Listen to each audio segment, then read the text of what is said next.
So, good afternoon, class. So, I will be discussing all about unique ethical demands of a teacher or in teaching. So, all professionals have their different unique ethical demands, like doctors. So, doctors are servicing the sick and the dying. So, yung unique ethical demands daw nila is yung for example, meron siyang pasyente na malapit ng mamatay or comatose na. So, nasa sa doktor daw or nasa sa nurses kung sila ay yung desisyon kung tatanggalan na ng life support yung isang comatose na patient. So, yung kaibahan naman niya sa teachers is, teacher naman is, ang sinaservicean niya naman niya ay ang mga bata or mga estudyante. And then yung mga nasa komunidad rin, yung mga pamilya ng mga estudyante tinuturuan nila. So we will be talking about the unique ethical demands of teachers. So here it is. So the first one is the learners are the clients of the teachers. So basically, pinakauna talagang client ng teacher is yung mga estudyante tinuturuan niya. So dapat daw ang teachers daw, ang sabi pa dito, the students are vulnerable clients of the teachers. Meaning, ang mga estudyante is subject siya sa abuse, tapos mas madali daw silang na-expose doon sa mga ganung bagay. So, kailangan daw ang teacher ang mag-guide sa kanila kung paano sila matututo ng mga magagandang asal. So, ang sabi pa dito, yung teachers daw is serves as a role model to the students. So, kailangan as teachers, maging ehemplo tayo sa mga estudyante na tinuturuan natin. So, naintindihan mo ba? So, number 2, teachers are expected to model what it takes to be an educated person. So, yun nga. So, being a professional, so nag-aral tayo ng 4 na taon, tapos nagtumuhan tayo ng exam para makapagtulong tayo. So, ano ba ina-expect ngayon sa atin ng society? So, ina-expect ng society sa atin is magiging tayo mabuting ehemplo sa mga bata kahit na nasa ang lugar tayo. Kahit na nandiyan ka lang sa mall, nandiyan ka sa park, dapat ang sabi dyan, dapat ang mga teachers daw ay magpapakita pa rin ng mabuting asal. So, as teacher, we should be ethical and a morally good person. So, bawal sa atin na makikita tayo ng mga bata na umiinom sa kalye. So, that is unethical sa pagdating sa ating mga teachers.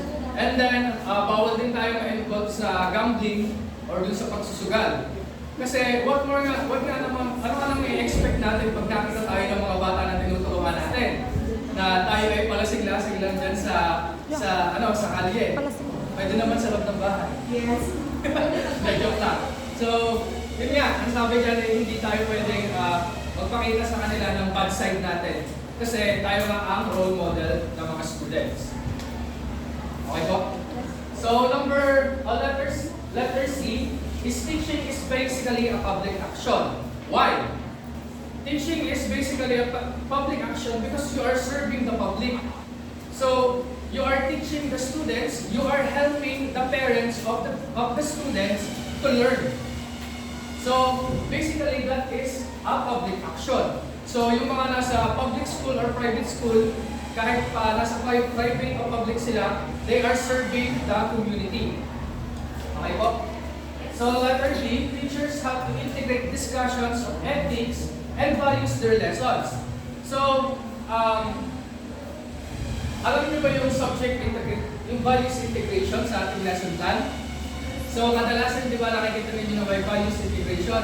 So, yun nga po, ang kailangan natin gawin is, kailangan natin ilagay yun sa lesson plan para yung mga itinuturo natin sa bata ay maisabuhay nila. So, kung tinuturuan natin sila ng moral and ethics, dapat included yon sa ating lesson plan. So, for example, yung yung topic natin is all about, water cycle. Or sabihin na lang natin na it's all about yung mga natural resources natin.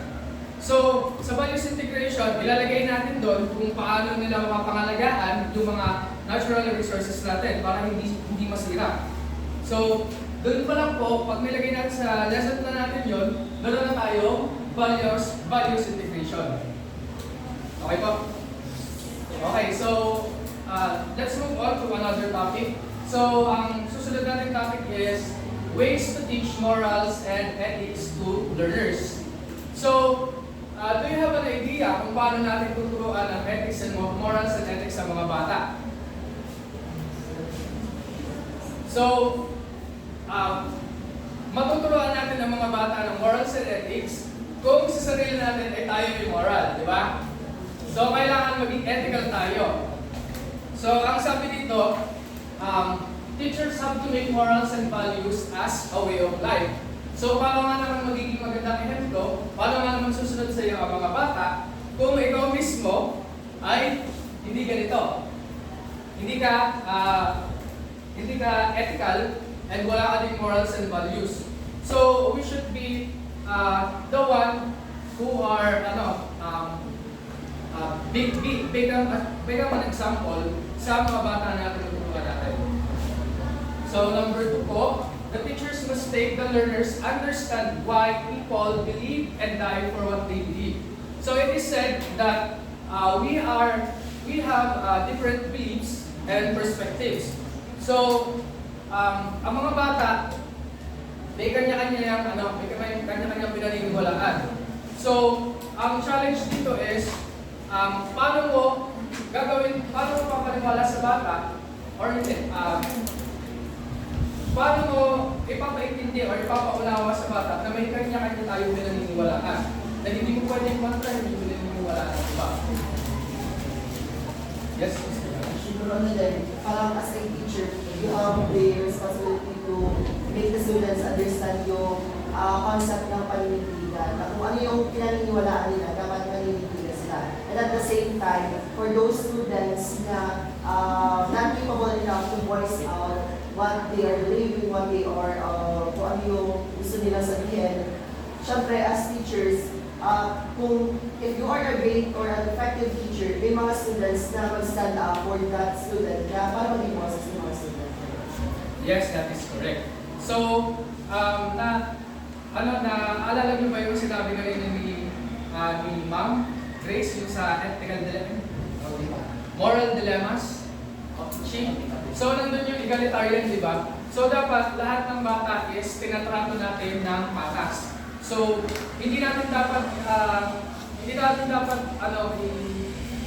hinaharangan kung ano man ang pinaniniwalaan nila. Kasi, base nga dito, so, we have to make the learners understand why other people has different beliefs or other person have different beliefs than they have.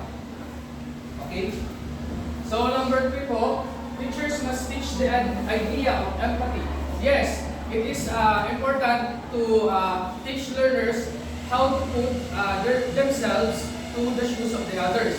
So, kasi kung wala tayong empathy, hindi sila matututo ng morals and ethics. So, kailangan matutunan nila na ilagay yung sarili nila sa iba para mas maunawaan nila yung iba. Di ba? Okay. So, number 4, teachers have to think that every day is a golden opportunity to teach good morals. So, gaya na sinabi ko sa inyo kanina, so, kahit nasaan ka man, dapat ituloy mo yung, kahit nasaan ka mong lugar, dapat gawin mo yung opportunity para makakapagturo ka ng mabuting asal. At para din, halimbawa, nakita ka na lang sa mall ng mga estudyante mo, dapat magiging kagalang-galang ka pa rin, magiging approachable. Baka naman pag nakita mo yung estudyante mo sa mall, dagad-dumay mo lang na ganyan. Tapos ihirapan mo pa. So, hindi naman dapat gano'n. So, let's move on to another topic. So, naintindihan mo ba ito? So teaching learners to reason morally. So there are, according to Angela Lampin of 2003,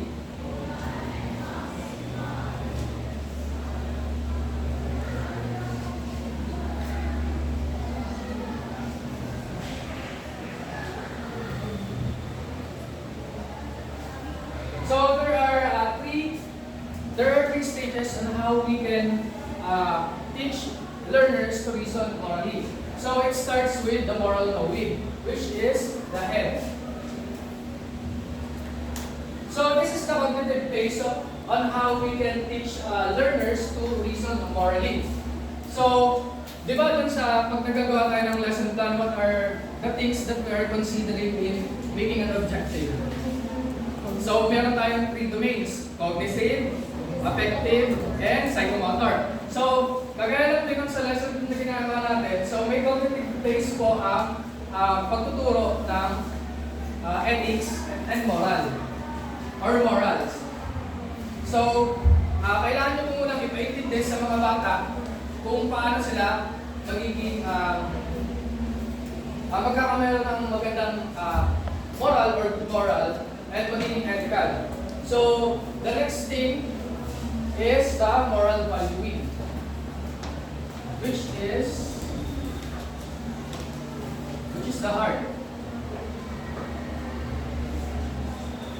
Okay, so it is placed in the second part because yung moral knowing kasi is siya talaga nauna. Kasi di ba nag-iisip muna yung mga bata.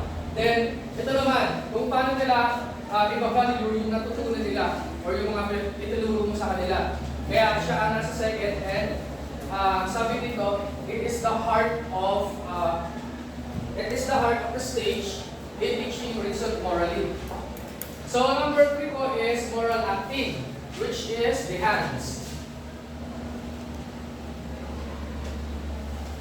So it is said to be in the third stage because after mo maituro sa kanila, and then after nilang maisabuhay o maisapuso yung natutunan nila, kailangan na nila yung i-apply into real world. So kaya ko nasabi na may pagkakahawig doon sa paggawa natin ng objectives sa lesson plan. So ang sabi dito, the last stage is doing phase. This stage is concerned with how learners act based on what they know and value. Meron po bang mga tanong? Okay po. If wala pong tanong,